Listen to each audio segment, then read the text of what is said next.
Rail और नहरें, ये अब हमारा अगला बिंदु है। औद्योगिक क्रांति के कारणों को समझने में इंग्लैंड में अकेले नहीं, पूरे यूरोप में औद्योगिक क्रांति के कारणों को समझने में हमारा अगला बिंदु है नहरें और रेल। शुरू में जो नहरें थीं, ये कोयले को नगर तक ले जाती थीं। नहरों के माध्यम से नहरों के जाल बिछा दिए गए थे, जिससे कोयला जो था वो बड़ी सुगमता से एक क्षेत्र से दूसरे क्षेत्र जहां जरूरत पड़ती थी वहां पहुंचाया जाता था। और कोयले का भार और परिमाण की वजह से इसे सड़क मार्गों में ले जाया नहीं जाता था। सुगम था, सरल था नहरों के माध्यम से ले जाना। नहरों के बहाव में और उस सड़कें उसके कारण नुकसान से बच जाती थीं, साथ ही एक कम खर्चीला भी था। तो नहरों का उपयोग कोयले के ट्रांसपोर्टेशन के लिए, बड़े बड़े नाव में भरकर नहर मार्ग से ले जाने में कम समय भी लगता था, क्योंकि वे बहाव में थी और कम खर्च भी रहता था। औद्योगिक ऊर्जा और मकानों में रोशनी, इन दो कारणों से कोयले की बढ़ती मांग ने एक समस्या पैदा कर दी। किसने? औद्योगिक ऊर्जा और मकानों में रोशनी, क्योंकि तब तक थॉमस अल्वा एडिसन का आविष्कार हो चुका था विद्युत शक्ति, बिजली का, और इसलिए कोयले की मांग बढ़ गई थी, क्योंकि इनके उत्पादन के लिए कोयले की जरूरत पड़ती है, काफ़ी बढ़ गई। इंग्लैंड में जेम्स ब्रिंडली, इसने वर्सली कैनाल नहर का निर्माण कराया। वर्सली कैनाल, इसका निर्माण कराया और इसका निर्माण मैनचेस्टर के कोयला भंडारों से शहरों तक पहुंचाने के लिए किया गया था। मैनचेस्टर का जिक्र मैं पूर्व में कर चुका हूं, और वहां पर्याप्त कोयला भंडार था और उसकी मांग इंग्लैंड के विभिन्न क्षेत्रों में थी। तो नहर के माध्यम से ये सुगमता से पहुंचाया जाने लगा। इस नहर के निर्माण से एक तो दूर दराज उद्योगों में अब कोयला पहुंचने लगा, दूसरा कोयला तीव्रता से पहुंचने लगा, तीसरा जल मार्ग से चूंकि था इसलिए इसका खर्च भी कम था। तो इस प्रकार सस्ते में त्वरित गति से अब कोयला मिलने लगा। नहरों का ये फायदा था। बर्मिंघम शहर जो है, उसकी सच्चाई तो ये है कि नहर से जुड़ा होने के कारण उसका विकास हुआ। नदियों के साथ जुड़ने के कारण नहर प्रणाली के बीच में कई शहर आए जो बाद में बड़े प्रसिद्ध हुए। मैं पुनः दोहरा दूं, नहर के फायदों में एक फायदा तो था कि सस्ता आवागमन कोयले का, तीव्र आवागमन कोयले का, तीसरा सड़कों का कम नुकसान, चौथा सड़कों से जब ये कोयला जाता था, खासकर काठ का कोयला, तो उस उठापटक में कोयले के चूरे हो जाते थे।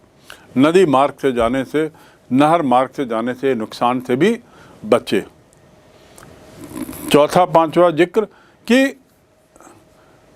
इस नहरों के जाल के बीच में आने वाले गांव अब शहर बन चुके थे, जैसे लंदन, ब्रिस्टल चैनल और मटमी, हम्बरशायर, ये सब नदियों से जुड़े हुए थे या नदियों की नहर प्रणाली से जुड़े थे। इसके फायदे देखकर क्या हुआ कि 1760 के आसपास नई नहरों का निर्माण, नहर प्रणाली का निर्माण फिर प्रारंभ हुआ, नई नहरों की परियोजनाएं प्रारंभ हुई, और 1788 आते आते हम कह सकते हैं कि 1796 तक नहरोन्माद नाम से जाने वाली अवधि में बहुत सारी योजनाएं बनाई गईं। नहरोन्माद, नहरों का उन्माद, नहरों के लिए एक तरीके से पागलपन हो गया। हर जगह नहरों के जाल बिछाने की एक तरीके से होड़ शुरू हो गई। और उसके कारण मैंने आपको गिना दिए हैं कि नहरों की अचानक इतनी महत्ता क्यों जागी। आप देखिए कि सब कुछ समय पर हो रहा है। नदियां पहले भी थीं, लेकिन नदियों से नहरों का कटाव किस रूप में उद्योगों के लिए उपयोग किया जा सकता है, इसे समझने वाले इंग्लैंड के लोग थे और उन्होंने बड़ा समसामयिक कदम लेते हुए नहर बनाए। और 1788 से 1796 के काल में तो इतनी नहर परियोजनाएं बनी कि इस काल को नहरोन्माद का काल कहा जाता है। 60 वर्षों में बहुत सी नहर बनाई गई जिनकी कुल लंबाई लगभग 4000 मील से अधिक। कल्पना करिए, 4000 मील से अधिक लंबी नहरें बनाई गई। ये तो हुआ नहरों की गाथा। नहरों की आवश्यकता क्यों पड़ी, यह आपने समझा। नहरों का विस्तार किसने और कैसे किया, यह भी आपने समझा। और नहरों के विस्तार के क्या परिणाम हुए, ये भी आपने समझ लिया।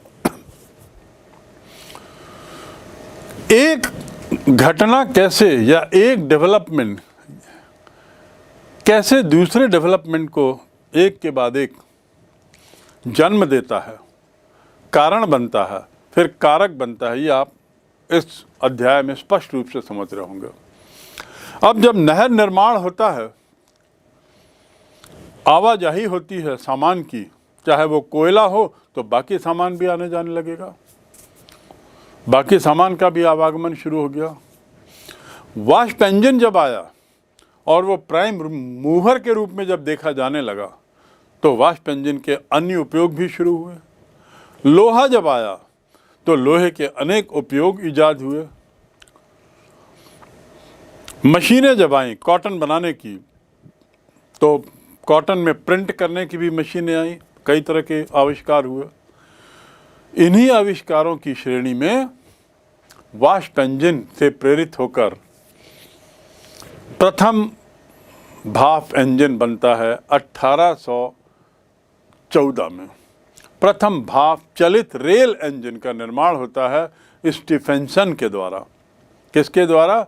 स्टीफेंसन के द्वारा, सन 1804 में। अब रेलगाड़ियां परिवहन का नया जरिया बन जाती हैं और सालों उपलब्ध रहती हैं। एक बार पटरी डाल दिया, वो कोई कंज्यूमेबल चीज़ तो है नहीं जो ज़्यादा उपयोग के साथ समाप्त हो जाए, तो उसका उपयोग बढ़ते रहा। ये सालों उपलब्ध रहती थी और इसकी खासियत ये थी कि नहरों या जल मार्ग में जहाँ बाढ़ के समय या नदी के तीव्र वेग के कारण कई बार आवागमन में दिक्कत होती थी, रेल मार्ग वर्ष के हर मौसम में उपलब्ध था। सालों इनकी उपलब्धता रहती थी और साथ ही ये सस्ती भी थी और तीव्र भी थी। ये जल मार्ग से भी ज़्यादा तीव्र थी और सस्ती भी थी, क्योंकि एक बार पटरी बनाने का खर्च, उसके बाद आप उसमें जितनी बार रेल के डब्बे दौड़ाएं कोई नुकसान नहीं। माल और यात्री दोनों का उपयोग होने लगा इसमें। यानी मैं अब जो आपको बता रहा हूँ, ये बता रहा हूँ कैसे रेल मार्ग नहर मार्ग से ज़्यादा उपयोगी साबित हुआ। पहला कि ये परिवहन का नया साधन बना, एक ऑल्टरनेटिव। दूसरा, ये परिवहन का ऐसा साधन जो साल भर उपलब्ध। तीसरा, ये परिवहन का ऐसा साधन जो सस्ता और जैसे जैसे समय बढ़ता जाए वैसे वैसे और सस्ता, लागत कम होती जाए। चौथा, बड़ा तीव्र, बड़ी जल्दी सामान पहुंचता था। पांचवा, इसमें किसी तरह का खतरा नहीं था। ट्रेन के डब्बों में माल डालने से इस तरह की कोई गुंजाइश नहीं थी कि सामान नदी के प्रवाह में पलट जाए, जैसे उसमें होता था। यहाँ पे किसी तरह का या चोरी हो, इसका खतरा नहीं था। छठवां, माल और यात्री दोनों ही अब निश्चिंत होकर इसमें भेजे जा सकते थे। जल मार्ग में कुछ दिक्कतें थीं, उन दिक्कतों से यहाँ पे एक तरीके से छुटकारा पा लिया गया। लोहे की पटरी, जिसने सन 1760 के दशक में लकड़ी की पटरी का स्थान लिया, वो एक नया आविष्कार बन गया, नया आविष्कार बना। भाप के इंजनों से इस लोहे की पटरी पर अब डब्बे खींचे जाने लगे। रेलवे का आविष्कार वास्तव में एक ऐसा आविष्कार था जिसने औद्योगिकरण की प्रक्रिया को दूसरे चरण में पहुंचा दिया। इस बात को ध्यान से समझने की कोशिश करें। अभी तक जो बातें हो रही थीं, चाहे वो लोहे की खोज हो या उसकी उपयोगिता हो, चाहे वो कपड़ा उद्योग हो, कपास उद्योग हो, कोयला उद्योग हो, और उसके साथ साथ नहरों का निर्माण और अन्य चीज़ें,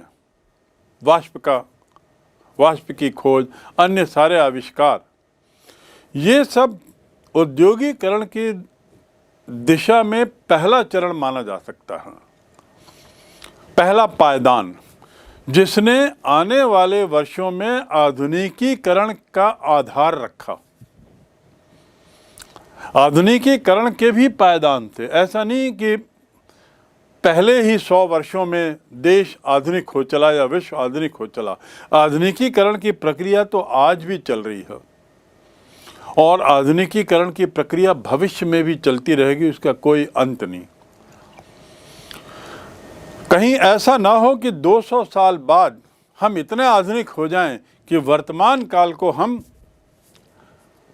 उस नज़रिए से देखें जिस नज़रिए से हम मध्यकाल को देखते हैं। क्योंकि जिस तीव्रता से आज परिवर्तन हो रहा है, ऐसा सोचना शायद गलत ना हो। ऐसे यहाँ पर इस बात को समझ लें कि रेलवे का आविष्कार ने औद्योगिकरण की प्रक्रिया को दूसरे चरण में पहुंचा दिया।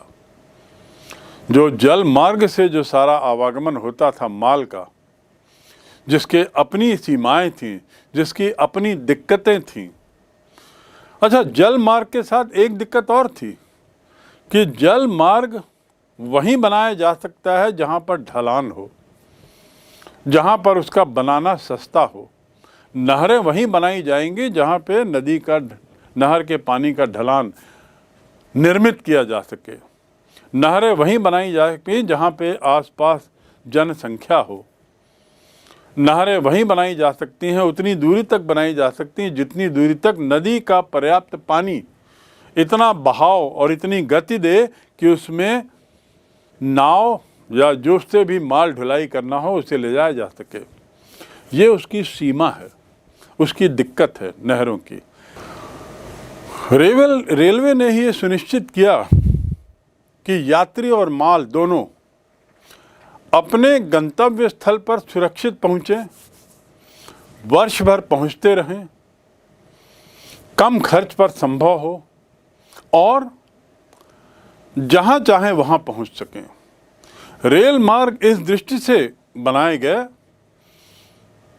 कि वहाँ पर उनके मार्ग में जनसंख्या हो, उनके मार्गों में खनिज पदार्थों की खदानें हों, उसके मार्गों में ऐसे ऐसे उद्योग या शहर हों जो रेल मार्ग का समुचित उपयोग कर सकें। लोहे की पटरी जब बदली गई तो ये एक बहुत बड़ा आविष्कार था, क्योंकि इसने रेल मार्ग को एक स्थायी रूप दिया।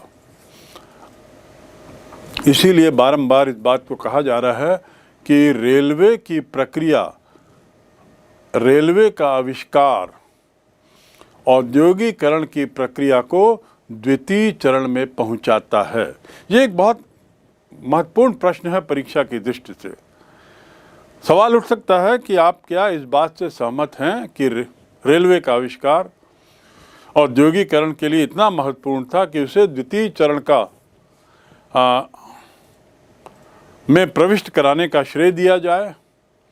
निश्चित रूप से जितने बिंदुओं को अभी हमने छुआ है उससे आप इस बात से सहमत होंगे कि ये एक बहुत सही बयान है और इसमें कोई दो मत नहीं कि रेलवे का आविष्कार ने आधुनिकीकरण की ओर बहुत तेजी से यूरोप को और इंग्लैंड को बढ़ाया।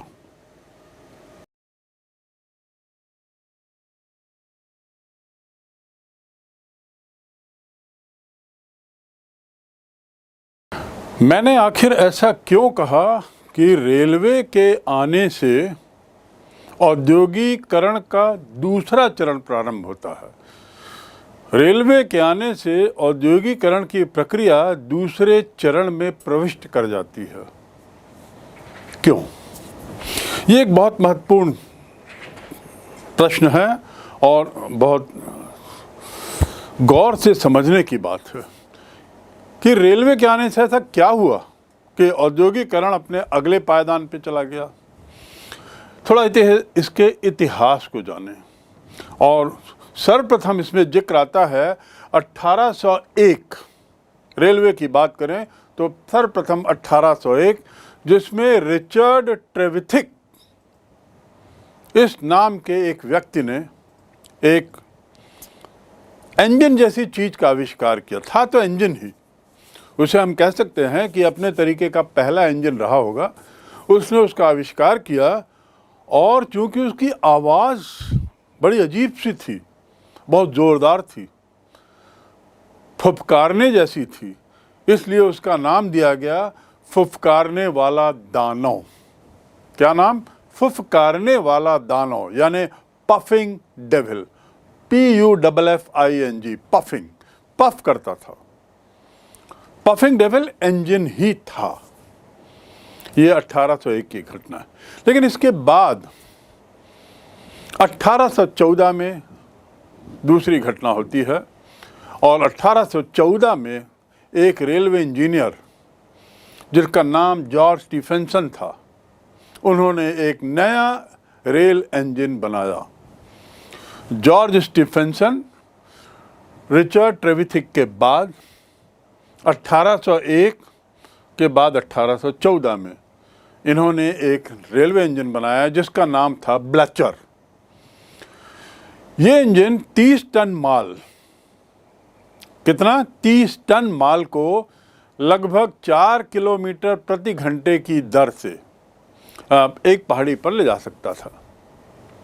बहुत कम स्पीड थी, 4 किलोमीटर प्रति घंटा। लेकिन अच्छाई क्या कि माल एक साथ 30 टन लोड कर सकता था और चढ़ाई में, जहां आदमियों के लिए संभव नहीं था इतना माल लेके चढ़ना, या बहुत श्रम लगता था चाहे जानवर के रूप में चाहे मनुष्य के रूप में, उसके बदले अब ये 30 टन माल चढ़ने लगा। भले ही 1 घंटे में पहुंच जाता हो, लेकिन 4 मील पहुंचना काफ़ी बड़ी बात थी, और वो भी चढ़ाई में। तीसरा चरण आता है, या तीसरा घटनाक्रम में तीसरी घटना होती है 1825 में।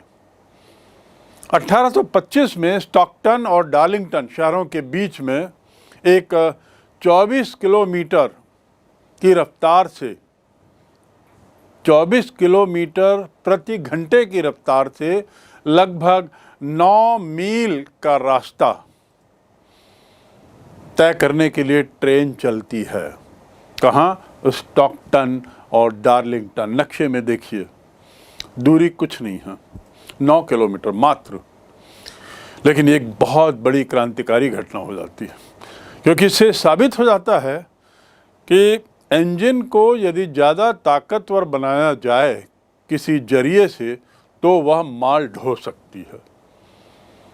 ये बात बहुत अहम मुद्दे की थी, अहम थी। ये जो डार्लिंगटन और स्टॉकटन के बीच में जो 9 मील की दूरी में जो रेल मार्ग बना था, उसमें 24 किलोमीटर प्रति घंटे की रफ्तार से वो चली गाड़ी, और 2 घंटे में उसने वो दूरी तय की। कितनी देर में? 2 घंटे में। 9 मील की दूरी 2 घंटे में, लेकिन रफ्तार 24 किलोमीटर प्रति घंटा। लिवरपूल और मैनचेस्टर, अब ये 2 जो प्रसिद्ध शहर थे, जो कपास उद्योग के लिए और अन्य उद्योगों के लिए बहुत बहुत बड़ा केंद्र थे, इनको अब रेल मार्ग से जोड़ा गया। अर्थात रेलों की महत्ता अब स्पष्ट हो गई। रेल मार्ग की उपयोगिता अब बहुत स्पष्ट हो गई। इसके बाद शुरू होते हैं वे क्रांतिकारी परिवर्तन जो औद्योगिकरण को दूसरे चरण में ले जाते हैं, जो रेलवे को जिम्मेदार बनाते हैं औद्योगिकरण को दूसरे चरण में ले जाने के लिए। यहाँ क्या होता है कि रेलवे की यद्यपि स्पीड कम थी, रेलवे ट्रैक बनाना पड़ता था, उसके अपने खर्चे थे और उसमें समय लगता था, लेकिन ये बात साबित हो गई कि ज़्यादा पावर, ज़्यादा ताकतवर इंजन बनाए जा सकते हैं जिसमें ज़्यादा माल ढुलाई हो सकती है। एक बार ये तय हो गया, ये संभावना एक बार पता लग गई, तो इस संभावना की तुलना नहरों से की जाने लगी। आपको मैंने बताया था एक काल चला था नहरोन्माद का, जिसमें नहरों का जाल बिछाया गया। बहुत सारी नहरें माल ढुलाई के लिए, यात्री ढुलाई के लिए और अन्य चीज़ों के लिए बनाई गई थी। अब ये जब तुलना की जाने लगी रेलवे की सुविधाओं बनाम नहरों की सुविधाओं से, तो देखा गया कि नहरों में कुछ समस्याएं थीं और समय के साथ साथ जब नहरों का जाल तो बिछ गया, पर उसके साथ साथ नहरों की कुछ समस्याएं भी ज़्यादा अहम हो गईं। जैसे सबसे बड़ी समस्या उसमें यह थी कि नहरों के जाल में के कारण अब यद्यपि आवागमन इतना ज़्यादा हो गया कि जिसे हम जाम कहते हैं, गाड़ियां जैम हो गई हैं, ऐसे यहाँ पर भी बहुत ज़्यादा भीड़ हो गई। बहुत ज़्यादा भीड़ होने से माल ढुलाई आदि की रफ्तार कम हो गई। भीड़ भाड़ के कारण परिवहन की गति कम हो गई। इन जल स्रोतों का जो मार्ग था वो आवागमन के साधनों से पट गया। तो एक समस्या तो ये आ गई। दूसरी समस्या प्राकृतिक आपदा, जैसे वर्षा का हो जाना, अतिवृष्टि या बरसात ना होना, ये दोनों ही प्राकृतिक आपदाएं थीं, जिसके कारण नहरों में कभी पानी नहीं रहता था या कभी ज़रूरत से ज़्यादा पानी रहता था, जो परिवहन को प्रभावित करती थी। इसके साथ ही नहरों की जो गति थी, पानी की गति, वह भी नियंत्रित नहीं थी। ये तय नहीं था कि कितनी देर में हम वहाँ अपने गंतव्य स्थल पे माल पहुँचा सकेंगे या यात्री अपने गंतव्य स्थल में कितने समय में पहुँच सकेंगे। ये सब के मद्देनज़र जब रेलवे से इसका वो किया गया, रेलवे से तुलना की गई, तो पाया कि रेलवे इस मामले में ज़्यादा सुविधाजनक है। रेल मार्ग बनाने की दिक्कत तो है, पर जैसे नहर बनाने की दिक्कत थी, पर नहर को उन्होंने तो जाल बिछा दिया नहरोन्माद के माध्यम से, तो ऐसे ही रेल मार्गों का भी जाल बिछाया जा सकता है। और यदि ऐसा हो गया तो नहरों से होने वाली समस्याओं से निजात पाया जा सकता है। और इस प्रकार रेलवे जो है अब सुविधाजनक आवागमन की श्रेणी में, सुविधाजनक परिवहन की श्रेणी में आ गया। ये जो मानसिक परिवर्तन है रेल बनाम नहर में, रेलवे को प्राथमिकता दिए जाने का जो बदलाव आया लोगों के मन में, उस बदलाव ने क्रांतिकारी परिवर्तन लाया। 1830 से 1850 के बीच इंग्लैंड में कुल मिलाकर 2 चरणों में 60,000 मील लंबा रेल मार्ग बिछा दिया गया। कितना? 60,000 मील लंबा रेल मार्ग 2 चरणों में, जिसका हम आगे जिक्र करेंगे। पर आपको ये समझने की जरूरत है कि 20 वर्षों के दौर में जैसे नहरोन्माद हुआ था, ऐसा ही 2 दौर उन्माद का। उन्माद मतलब क्या होता है? बहुत ज़्यादा पागलपन, उत्साह, बहुत ज़्यादा उत्साह, जो एक पागलपन की सीमा पे होता है, पागलपन की सीमा तक पहुंच जाए, ऐसा उत्साह, अति उत्साह का दौर आया रेलवे में भी। और ये दौर को हम 2 कालों में बांट सकते हैं। वैसे तो 1830 से 1850 का काल है, जब 60,000 मील लंबा मार्ग बिछाया गया। लेकिन यदि हम दो कालों में बांटें तो 1833 से 1837 के मध्य छोटे रेलोन्माद का दौर आया। छोटे रेलोन्माद, जिसमें करीब 1400 मील लंबी रेल लाइन डाली गई। यानी 1400 मील की दूरी अब लोग नहरों के बदले रेलवे में तय करने लगे, रेल के माध्यम से तय करने लगे। माल की ढुलाई 1400 मील अब इसमें होने लगी। और दूसरा दौर जो आया वो था सन 1844 से 1847 का काल, मात्र 4 वर्ष। 1844 से 1847 के काल को हम कहते हैं बड़ा रेलोन्माद। छोटा रेलोन्माद, बड़ा रेलोन्माद। इस बड़े रेलोन्माद को बड़ा इसलिए कहा जाता है क्योंकि इसमें जो पटरियों का जाल बिछाया गया उसकी लंबाई थी 9,500 मील लगभग। कल्पना करिए कितने बड़े स्तर पर रेलवे का काम हुआ होगा, जहां पे 9,500 मील लंबी रेल के पथ बनाए गए मात्र 4 वर्षों में। तो आपको ये समझना जरूरी है कि रेलवे की महत्ता तुरंत समझ ली गई और उसने नहरों का स्थान ले लिया। इस संपूर्ण कार्यावधि में रेल की पातें ही डालते चले गए, रेल के इंजन बनाते चले गए। अब इसका तीसरा प्रभाव क्या पड़ा होगा? बहुत बड़ा प्रभाव इसका ये पड़ा कि रेलें बनाने के लिए, इंजन बनाने के लिए लोहे की मांग कई गुना बढ़ गई। मांग बढ़ी तो लोहे की खदानों में उत्पादन बढ़ा, उत्खनन बढ़ा। उत्खनन तभी संभव है जब उसके लिए पर्याप्त टूल्स हों, पर्याप्त श्रम हो। लोहे का उत्खनन करने के लिए बहुत तरीके के नई चीज़ें ईजाद की गई। लोहे के उत्खनन के लिए बहुत श्रम लगा, बहुत मजदूर लगे, और उसके साथ ही चूंकि इंजन वाष्प से चलते थे, कोयले का भी उत्खनन, कोयले की मांग भी कई गुना बढ़ गई। दूसरे शब्दों में इस सारे काम में कोयला और लोहे का भारी उपयोग किया गया और लोगों को काम भी मिला। क्योंकि यदि रेलवे की पातें बिछाई जा रही हैं, रेलवे के इंजन बड़ी संख्या में बनाए जा रहे हैं, तो उसके लिए निश्चित रूप से मजदूरों की श्रम की ज़रूरत है, लोगों को नौकरी देने की ज़रूरत है। तो इस प्रकार शहर में आए हुए जो हजारों लाखों मजदूर अपने गांव, अपनी ज़मीन छोड़कर आए थे विवशतावश, जिसका जिक्र मैंने पूर्व में किया है, अब वे खदानों में तो खप ही गए थे, चाहे वे लोहे की हो, चाहे कोयले की हो।